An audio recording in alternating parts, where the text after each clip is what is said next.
અંકલેશ્વરની પ્રતિન ચોકડીથી SA motor સુધીના મુખ્ય માર્ગ ઉપર પાણી ભરાતા વાહન ચાલકો મુશ્કેલીમાં મુકાયા હતા। પાણી ભરાવાના કારણે ટ્રાફિક જામ સર્જાયો તો બીજી તરફ કોટ તરફ જતા માર્ગ પર પાણી ભરાઈ જવાના કારણે વાહન ચાલકોને ભારે મુશ્કેલીનો સામનો કરવો પડ્યો હતો।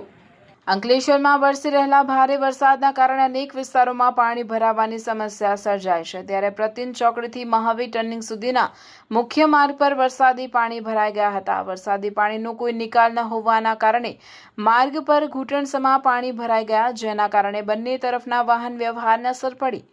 પાણી ભરાઈ જવાથી વાહન ચાલકો મુશ્કેલીમાં મુકાઈ ગયા હતા અને પ્રતિન ચોકડીથી મહાવીર ટર્નિંગ સુધી ભારે ટ્રાફિક જામની સમસ્યા સર્જાઈ હતી। તો બીજી તરફ આ માર્ગ પર એસએ મોટર્સથી કોટ તરફ જતા માર્ગ પર પણ વરસાદી પાણી ભરાઈ ગયા હતા, જેના કારણે વાહન ચાલકો મુશ્કેલીમાં મુકાયા હતા અને મહા મુસીબતે વાહનો પસાર કરવા મજબૂર બન્યા હતા।